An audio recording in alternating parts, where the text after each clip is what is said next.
இயேசு கிறிஸ்துவின் ஈடு இணையில்லாத நாமத்திற்கு ஸ்தோத்திரம் உண்டாவதாக.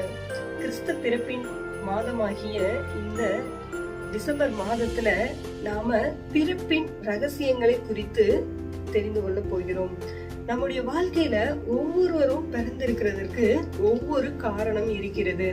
அந்த காரணம் என்ன அப்படிங்கறது தான் இன்னைக்கு வேதாகமத்துல ஒரு மனிதரை குறித்து நம்ம தியானித்து அதன் மூலமா நம்ம என்ன தெரிஞ்சுக்கலாம் அப்படிங்கறத நம்ம பார்க்க போறோம்.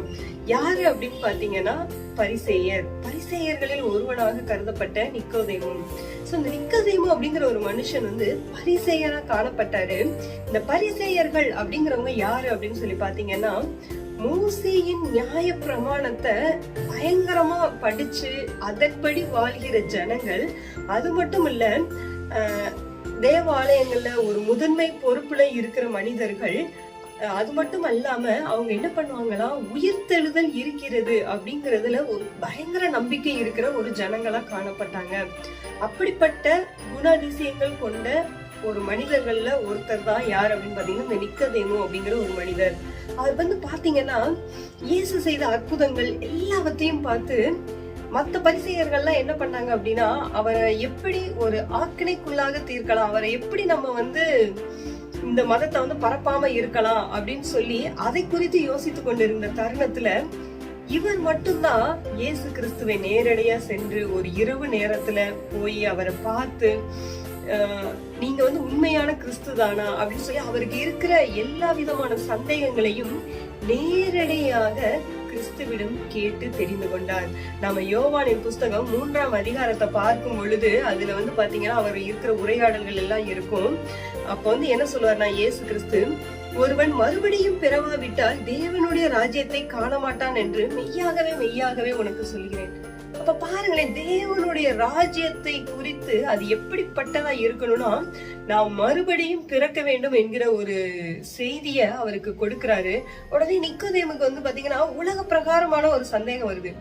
நான் வயது சென்றவனா இருக்கும்போது அவன் எப்படி ஒரு தாயின் கருவில மறுபடியும் போய் பிறக்க முடியும் அப்படின்னு சொல்லி அவருடைய இதை கேட்கும் பொழுது, அப்ப ஆண்டவர் சொல்றாரு, மாம்சத்தின்படி பிறக்கிறவங்க தான் மாம்சப்படி இருப்பாங்க, நம்ம ஆவியின்படி பிறக்கணும் அப்படின்னு சொல்லி, பரிசுத்த ஆவியின் வல்லமை அப்படின்னு ஒண்ணு இருக்கு அப்படிங்கறதான் அந்த தேவ ராஜ்யத்துல முக்கியமான ஒன்று அப்படிங்கறதை குறித்து இந்த நிக்கோதேமுக்கு சந்தேகங்களை வெளிப்படுத்துகிறவராக இருந்தார். அது மட்டும் இல்ல, நாம எல்லாருமே ஒளியின் பிள்ளைகளாக ஒளியினிடத்தில் வந்தவர்களாக நடந்து கொள்ளணும் அப்படிங்கறதையும் அவருக்கு அந்த தொடர்ந்து அந்த அதிகாரத்தை வாசிச்சு வந்தீங்க அப்படின்னா உங்களுக்கு தெரியும். பாருங்களேன், அவர் பரிசேயரா இருந்தாலும் அவரால் முழுமையா ஏற்றுக்கொள்ள முடியல. அவங்களுடைய மதத்தை விட்டுட்டு அவரால் வர முடியல இந்த நிக்கோதேமுங்கிற மனுஷனால. ஆனா இயேசுவின் மீது அன்பு கொண்டவராக இருந்தார். இதை நீங்க தொடர்ந்து பாத்தீங்க அப்படின்னா யோவானின் புஸ்தகத்துல 7ஆம் அதிகாரத்துல நீங்க பார்க்கும் பொழுது உங்களுக்கு தெரியும். அதுல பாத்தீங்கன்னா எல்லாருமே போர் சேவகர்கள் எல்லாம் போய் இயேசுவை சிறைப்பிடிக்கணும் அப்படின்னு சொல்லி போவாங்க. ஆனா ஜனக்கூட்டங்கள் எல்லாம் மிகுதியா இருக்கு அப்படிங்கறனால அவரால் பிடிக்க முடியாது.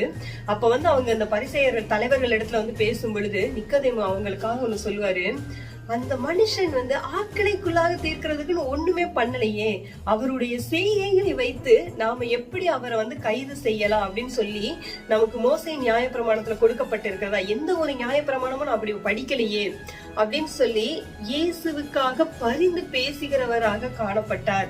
அது மாத்திரம் இல்ல, அந்த யோவான் 19ஆம் அதிகாரத்தை நாம பார்க்கும் பொழுது அதுல 51ஆம் வசனம் 50ஆம் வசனம் இதெல்லாம் பார்க்கும் பொழுது பாத்தீங்க அப்படின்னா, இயேசு கிறிஸ்துவை சிலுவையில் அறைந்த பின்பாடு அமத்தியா ஊரானாகிய யோசேப்பு என்கிற மனுஷன் என்ன பண்ணாரா, இயேசுவின் சரீரத்தை வாங்கி கொண்டு பிலாத்துவின் இடத்துல உத்தரவு பெற்றுக்கொண்டு அவர் வாங்கி வரும் பொழுது அந்த சரீரத்தை பதப்படுத்தணும் அப்படிங்கிறதுக்காக வெள்ளை போலமும் கரிய போலமும் அப்படின்னு சொல்லி 100 ராத்தலுக்கு அவர் அந்த போல தைலங்களை கொண்டு இயேசுவின் சரீரத்துல பூசி அதுல சேலையை சுற்றி அவர் பத்திரமாக யாருமே இல்லாத அடக்கம் செய்யப்படாத அந்த இடத்துக்கு கெத்சமனே தோட்டத்துக்கு பக்கத்துல இருக்கிற ஒரு புதிய கல்லறையில அவர் அடக்கம் பண்ணாரு. பாருங்களேன், தேவன் இடத்துல எவ்வளவாய் அன்பு கூர்ந்திருந்தாருன்னு.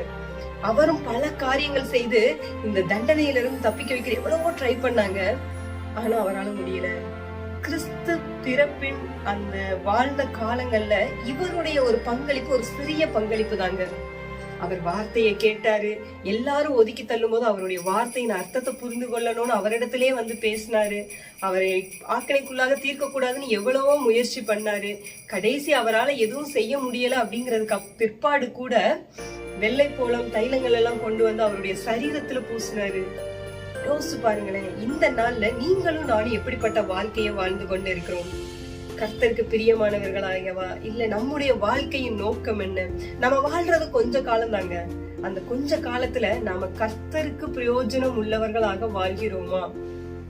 நாமும் பல நேரங்கள்ல எல்லாம் தெரிஞ்சிருச்சு அப்படின்னு சொல்லி நினைப்போம். ஆனா நாம் கற்றது ரொம்ப கம்மியான அளவு தாங்க. தேவனிடத்துல இருந்து மெய் ஞானத்தை கேட்டு ஒளியின் பிள்ளைகளாக, ஒளியில் நடக்கிறவர்களாக கர்த்தராகிய இயேசு கிறிஸ்து இந்த பிறப்பின் மாதத்துல உங்களையும் என்னையும் மாற்றுவாராக. ஆமென்.